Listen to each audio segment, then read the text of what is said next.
నోట్ల కట్లు, బంగారు నగలు, కారు టైర్లు కావేవి చోరీలకు అనర్హం కాబట్టి దొరికిన కాడికి దోసేసుకుందామని అక్కడోళ్ళు ప్లాన్ వేసుకుంటున్నారంటండి. కారు పార్క్ చేసి ఉంచడమే తప్పండి బాబు. తర్వాత వచ్చి చూసేస్తే దానికి టైర్లు ఉండమంతే. అదేందమ్మాయి, టైర్లతో ఏం చేసుకుంటారట? మొత్తం కారే వేసుకెళ్ళిపోవచ్చు కదా. నువ్వు ఆ ఐడియా ఇవ్వలేదని అక్కడ వెయిటింగ్ అంటలే గాని మరి తెలిసి చెప్పొచ్చేస్తావా? నాకంత టాలెంట్ లేదమ్మాయి. టైర్లు వీల్స్తో ఏం చేసుకుంటారా అని చెప్తున్నా అంతే. ఎస్యూవీ కార్ల వీల్స్ మీద టార్గెట్ ఎక్కువ చేసేస్తున్నారంట. మరేంటో దాని వెనకాల స్టోరీ చూసేద్దామా?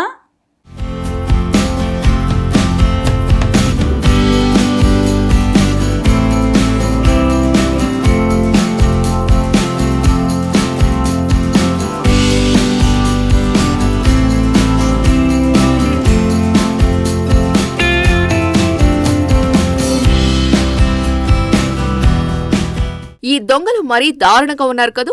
దొంగతనం చేయటం అంటే డబ్బు, బంగారం లాంటివే కావు. ఏదైనా సరే దొంగతనానికి కాదు అనర్హం అనే పరిస్థితికి వచ్చారు. గ్రేటర్ నోయిడాలో ఓ షాకింగ్ దొంగతనం జరిగింది. పార్కింగ్ లో ఉంచిన థార్ వాహనానికి చెందిన చక్రాలను చోరీ చేశారు. టైర్లు, వీల్స్ కొట్టేయాలంటే జాకీ కావాలి. కానీ అది లేకుండానే టైర్లు ఎత్తుకు వెళ్లిపోయారంటే వాళ్ళ టాలెంట్ ఏ రేంజ్ లో ఉందో అర్థమవుతోంది. థార్ పైకి లేవటానికి దాని కింద ఇటుకలను పేర్చి టైర్లను ఎత్తుకు వెళ్లిపోయారు.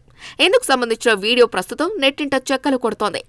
గ్రేటర్ నోయిడాలోని ఒమైక్రాన్ 2 రెసిడెన్షియల్ సెక్టార్లో ఈ ఘటన జరిగింది. చక్రాలు లేని కారు వీడియో ప్రస్తుతం నెటిజన్లను ఆశ్చర్యపరుస్తోంది.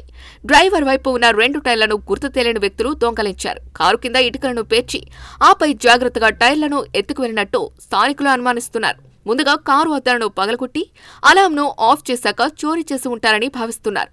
దీనిపై ఇంకా పోలీసులు స్పందించకపోవడంతో కేసు నమోదైందా లేదా అన్నది కూడా తెలియటం లేదు. అంత దర్జాగా టైర్లు దొంగతనం చేయటంపై స్థానికులు ఆందోళన వ్యక్తం చేస్తున్నారు. ఇంటి పక్కన పార్క్ చేసే తమ కారుల పరిస్థితి ఏమిటని ప్రశ్నిస్తున్నారు. ఇక నెట్టింట కూడా ఇది వైరల్ గా మారింది.